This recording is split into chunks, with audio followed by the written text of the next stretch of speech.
Hello, it's Judith here, and this week I'm going to be talking about social anxiety, which is also known as social phobia, because like all other phobias, the anxiety is caused by a particular object, or maybe in the case of social anxiety, a number of objects.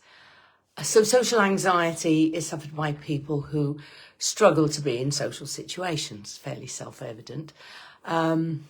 And that can range from reasonably mild discomfort about being in maybe very specific situations, right the way through to being really very, very limited in the social activity that they can undertake. So maybe only able to socialise with close family members, and maybe only able to do that in their own home, or perhaps visit other family members' homes, but often not for very long, for a very limited amount of time. So obviously at this end, the one I've just talked about, that is quite limiting to your life. It's having a huge effect on your life. And as with all types of anxiety, my aim is always to give people their lives back so that they can do what they want to do and actually find some joy in life. In the areas where they struggled before. I suffered from a reasonably mildish form of social anxiety many years ago when I was employed. And I was due to go to one of those company events, I think it was a retirement, where you really ought to go, but you really don't want to go. And so I'd collared a friend to come with me. And then for some reason she couldn't go. And I said, oh, well, I'm not going then if you're not going. And she said, why not? I said, well, I hate those events. I said, I'm no good in those sorts of situations. She said, but you went to Ireland last week and talked to 300 people. How come you can't walk into a room of people in a social event? And I said, two totally different situations as far as I'm concerned. When I'm talking to people, whether it's 10 or 300, I'm in control, I'm in charge, and they're there to listen to me. They may not be willingly there to listen to me, but they're there to listen to me, and most people are polite enough to do so. So, it's all about me. In the social situation where you don't know people very well and you've got to walk into a room and find a group and join it and make small talk, I found that very, very difficult.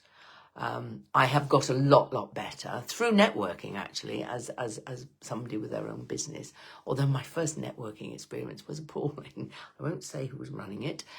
And I walked into this room and there were, if you know anything about networking or any sort of social situation, you don't form totally closed groups. You always leave a little gap for people to join you. And this was literally a room full of very close groups. And not only were they close, the ones that I sidled up to were talking about, oh, do you remember when we did this barbecue? Or do you remember when we all went to so-and-so? And they were talking about very personal things that only they knew about.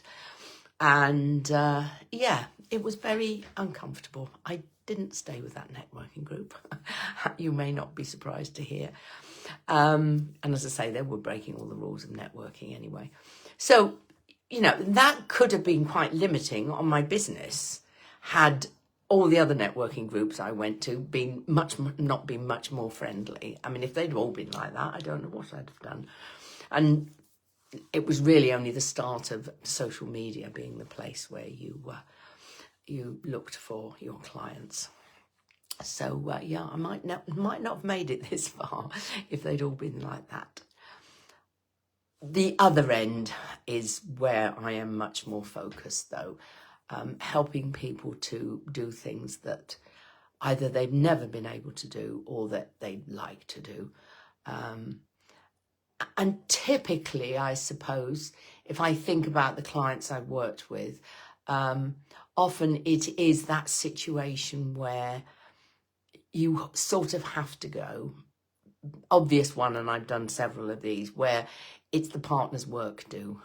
So you probably only see these people once a year, whereas your partner works with them on a day in, day out basis. You've only met their partners once a year, if that. And yeah, if you're not the natural life and soul of the party who will walk up to anybody and talk to anybody. I mean, my son-in-law was absolutely amazing. He would just start up a conversation with everybody, you know, the waiter that's serving us when we're having lunch, or somebody sitting at the next table in a cafe if he thinks there's some common ground. And he's never rebuffed. He's always ends up having really interesting conversations. So he's a good role model for us all. So how do we deal with it? Well, yeah, it is a phobia. So we deal with it as in the same way that we deal with all the other phobias. It's all through mental rehearsal, using the facility of the brain to learn equally well from an imagined experience as it does from a real experience, and just practicing in your imagination in different types of situations in that category, being calm, relaxed and confident. And it works brilliantly.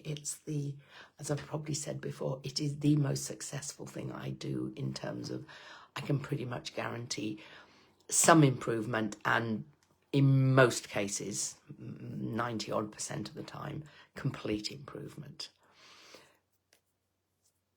But I think, thinking about the phobias, you know, fear of heights, well, you can avoid them. Fear of flying. I went 10 years without flying and trundled around Europe towing a caravan. Fear of needles is a bit more problematic because the time may come when you have to. And certainly, you know, I find people with fear of needles are not regular visitors to the dentist. So that can cause major problems. But I think this one is quite life-limiting, to put it like that, and much more prevalent than you might think. And as with all these things, it does tend to get worse. The more you retreat, the more you avoid, the less you can do, and the further you retreat. So it becomes a vicious circle. So it's relatively easily solved. If you or anybody you know is suffering from social anxiety, then you absolutely know where to find me. Very happy to have a chat and talk about your particular way of doing it, because we all do it differently, and how I can help. And that's it for this week. And I look forward to seeing you again next week. And maybe the sun will be shining. Who knows? Anyway, until then, take care. Bye.